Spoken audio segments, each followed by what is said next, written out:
So how's it going? Pretty good, Maja. Thank you so much for joining me for this quick conversation about everything you've been doing and been up to with Cuphead. Yeah, no worries. Thanks for reaching out and wanting to chat. You on Twitter and stuff like that. So I was like, wow, cool. Yeah, let's do it. Awesome. Yeah, I've been following everything you guys and your team at the studio have been working on, and of course playing Cuphead myself. Though I'm not very good at it, but I think it's because I get distracted by your animations. That's a common theme. That's a common theme I keep hearing of people being like, sometimes I get lost in watching something, then a bullet will come and just get me, and I'm like, oh, you can't watch. So yeah, first off the We're bat, watching like YouTube videos. Yeah. I want to congratulate you guys. You've been doing so well. You just got 3 awards at DICE. I saw that you're nominated, or the soundtrack is nominated for a Juno. Who would have thought? Yeah, insane. That kind of thing. So first of all, like when it comes to nominations and awards and things like that for the game in general, that's completely blowing our minds. I am not kidding you when I tell you that we just never, ever in our wildest dreams, stretch goal, everything, ever foresaw this happening. Wow. So every time we get a notification about something like that, we're just like jaws on the floor, like, holy cow, what's going on? And secondary to that, when it comes to the music especially, that's so near and dear to our heart. It's a lifetime friend, Christopher Madigan, who composed the entire soundtrack. And so to be able to see him, really get recognized for the work that he did, which I think is just phenomenal, I would get like extra excited for him because it's like, I'm just so happy for him. We got the chance to speak to Chris. I think it's before the game came out last year, and the fine folks at Xbox Canada had sent us one of the copies of the records. And yes. I work at a radio station in Montreal called Chom 97.7, and they had a turntable set up. So I went right upstairs and put it on the turntable. Oh my God, that's awesome! That's so good to hear. Do you like it? Oh yeah, it's so good. Yeah, no, I feel like I'm like, am I biased or do I actually like it? I can't tell. But I have it in the car, and like my whole family actually likes it. So I'm like, okay, I think it's pretty good. All right, well, I want to get a little info about you and your background, because I know you're not traditionally an animator or a inker in that sense. So how did you get into this video game realm? I know it's a pretty wild story in hindsight, when I think back to like how all the dots connected. But I went to school for something completely different. I have a degree in biomed, minor in physics. Was thinking of going into med school or maybe possibly optometry or something like that. Realized I can't even get like a paper cut without being super squeamish. I'm like, so that's probably not the best path for me.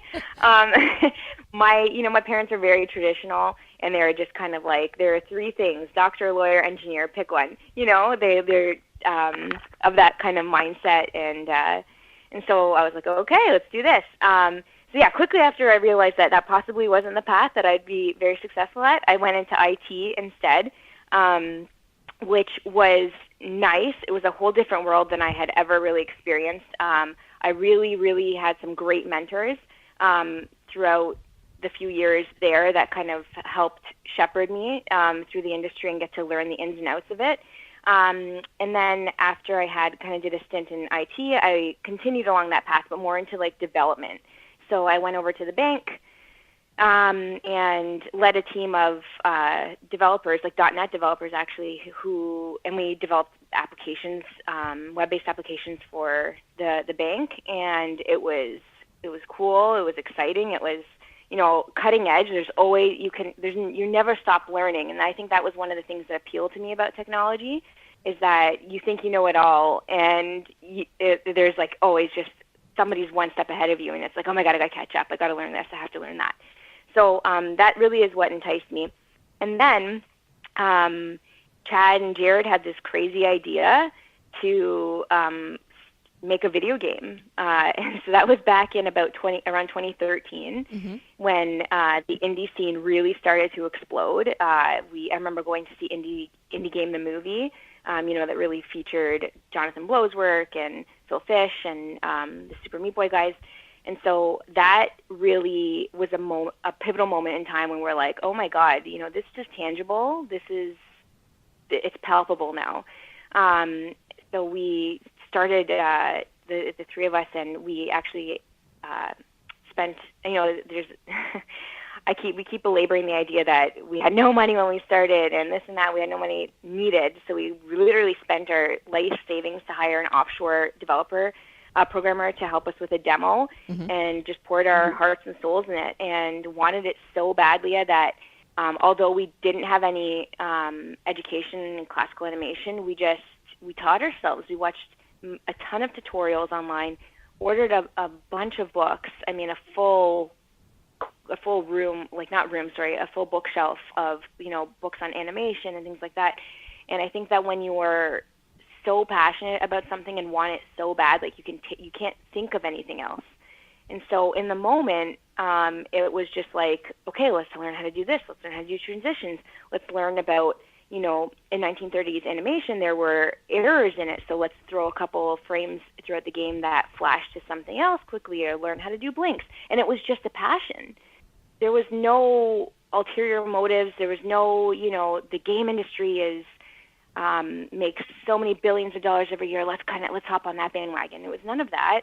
And so in the moment, everything felt within our reach. There was nothing was out of reach, or nothing wasn't, it wasn't unattainable. So I say that in that moment. And now looking back in hindsight, in terms of how much work actually went into this, I'm like, oh my God, how did we do that? How did we pull that off? Like, it was a lot of work, but we just took it one day at a time. Yeah, awesome. So I noticed that I read a bunch of stuff about you, doing my research, all that stuff prior to the interview, and it seems like you were the one to put structure and organization behind the process of making the game. Did that come naturally to you, or was it kind of hard? No, luckily it did, because I'm a bossy person, and I use that, and I spin that in a very positive way. We all have. So our core kind of executive team, we're all family. So there's that dynamic to have to deal with. But again, it was actually a good thing. We all kind of speak the same lingo. We know each other's, where our strengths and weaknesses of one another and things like that, and where we can help out.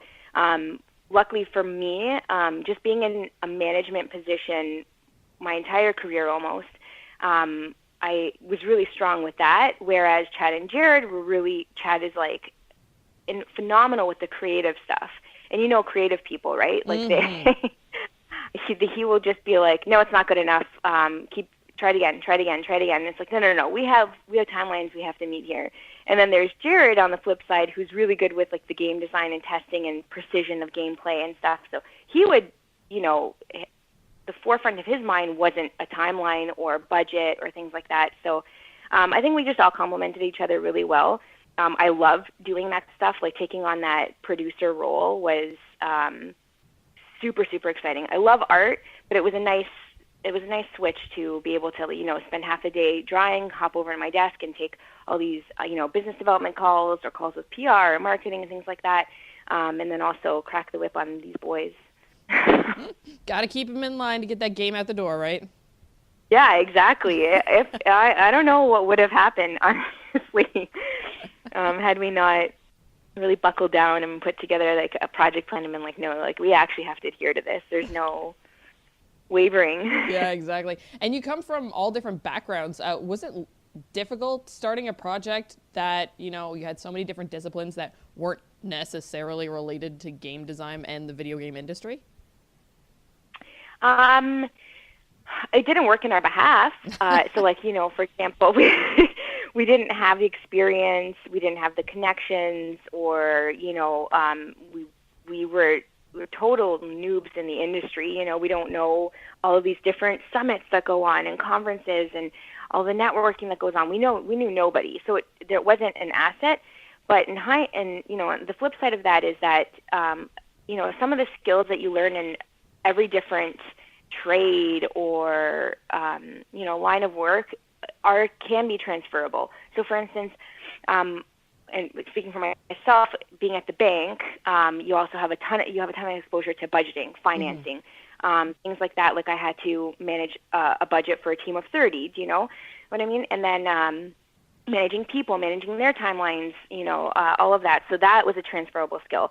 Likewise for Chad, he ran a marketing and advertising agency, so a lot of the design and like the keen eye on elements that, within the game that look good, and placement and UI and things like that was an asset.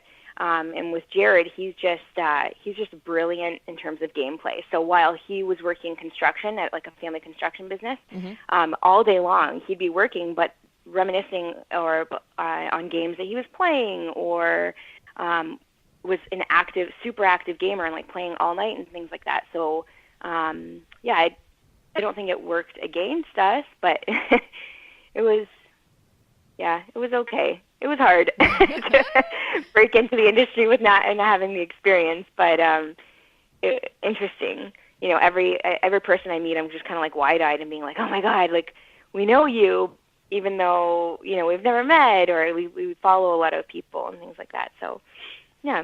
Seems like an awesome team building exercise. You got to work with a team of developers from Illogica in Montreal, if I read correctly. Yes. What was it like working with them? They are so good. They're phenomenal. It was instantly like they're as if they're family as well. Like just such a great group. They really complemented almost every area that we needed. So in the last, I would say 8 months of development, we really had to ramp up and, hit the ground running a little bit harder, even though we were, I felt like it was a 4-year sprint, to be perfectly honest. But the last 8 to 9 months, we really had to amp it up. And Illogica literally saved the day, from programmers to producers to help augment. Like, there were times or weeks rather, where I couldn't even touch my email or touch my computer or anything like that, because I had to be at my drawing desk all day long. And so they picked up on that instantly. There was very little ramp up time or like knowledge transfer or something like that. They really figured it out for themselves, which obviously helped us when we didn't have a lot of hands on deck to train them. So yeah, we are totally indebted to them and look forward to continuing to work with them. Is there anything in particular, like nugget of knowledge, that you think you or your team passed on to them, or that they passed on to you for this whole game development cycle? I'm not sure what we would have passed on to them. Maybe what not to do. No, I'm kidding. That's an interesting question. I'd like to ask them that.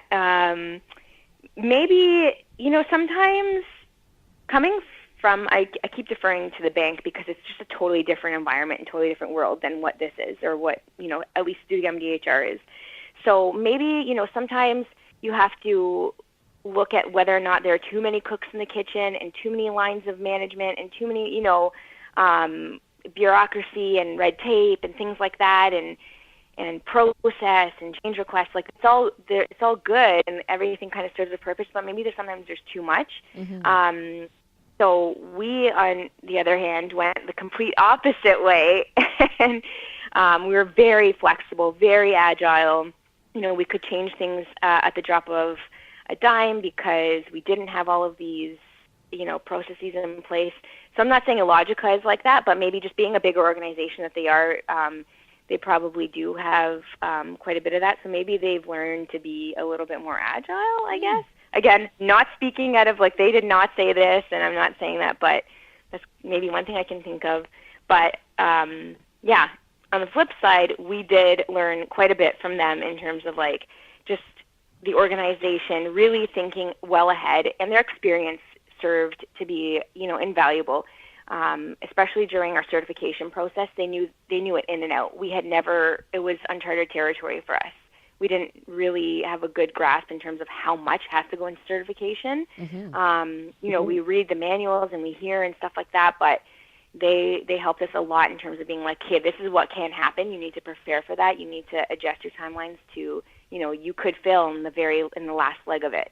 You're told, it's good for 3 weeks, and in the last leg there's this critical bug that is like, no, you failed. So their experience served to be invaluable. What's life been like post-launch of the game? It seems like you're getting a lot of fan art. Yeah, isn't it amazing? Have you seen any of it? Oh my God, have I ever? It's so cool. I would say that's like our favorite thing of all time. Is the fans in general are blowing us away, but seeing the fan art and people's interpretation of different things. I have a very soft spot for kids, and so seeing kids that are 8, 9, 10, even younger, sending us even in the mail, not just online. In the mail, sending us cards of like their adaptations of Cuphead or like some potential future characters, and it's just so creative. And it sounds so hokey to be like, it's so exhilarating, and it feels, this is what makes you feel like you succeeded, is when you've reached people who are picking up a paper and a pencil and a piece of paper, and they're drawing, and they're telling you how you've inspired them and stuff like that. Is just like, that is the coolest thing in the world. And we're speaking now, it's actually pre-International Women's Day, though March is International Women's Month, which is super awesome. And the fine friends at Xbox Canada put this conversation together for us. But you're actually speaking at a panel on March 8th with a bunch of other women in the video game industry. Can you tell me a little bit about that? Yes, it is on March 8th. It's at 6:30 p.m. Eastern Time. It's going to be, it's co-hosted with Microsoft and Xbox Canada and Ubisoft Toronto. So it's my first time going there. I'm really looking forward to getting kind of like a little bit of a tour and meeting some people there, because we've always looked up to Ubisoft. But yeah, it's going to be on a panel with some brilliant minds, just talking about women in the industry, celebrating, how far we've come, talking about how much farther we have to go. So yeah, it should be interesting. We had a little bit of a call to kind of meet one another, not in person, but on the phone.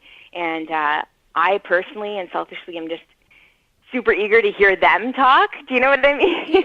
So while I'm on the panel, I'm like, oh my gosh, I want to learn more about you and your perspectives, because we all come from totally different backgrounds and trades and stuff like that. Like, I'm more on the art side. We have somebody from writing, somebody who's a producer, or somebody who owns something, their business. So it's going to be a lot of different perspectives. It's going to be, I think, for women especially, and men. This is not just something that, I think one of the things that the common misperceptions is, International Women's Day is to women talk to other women and hear them talk. No, it's for our brothers, fathers, sons, everybody to hear the things that we need to do, together, communicate with one another, and, further this agenda. So it's for everyone, not just girls in tech. And yeah, I'm really excited about it. You can tune in live. It's going to be broadcast on Mixer on Thursday, again, 6:30 Eastern Time. Great. We'll be sharing the heck out of that on the Girls on Games social media channels. Awesome. Yeah. Unfortunately, I'm not in Toronto for that, but I will be watching from afar. Oh, good. Yeah, totally. All right. Thank you, Maja, so much for being part of this conversation. I really enjoy it, and been totally admiring everything that you guys have been doing at Studio MDHR. Been, ever since I remember being at that E3 press conference in 2013, seeing the first teaser trailer and being like, what is this? When can I play it? Oh, finally the day has come. Well, thank you so much. And honestly, the sentiment is reciprocated. We look up to everything that you do, and listen to the podcast and everything like that. So thank you so much for reaching out and chatting. I hope to get to meet you in person. Yes, thank you. Hey, thanks so much for watching. If you enjoyed this highlight from the Girls on Games podcast, you can go subscribe to our show where most podcasts can be found, or find all of our content at girlsongames.ca.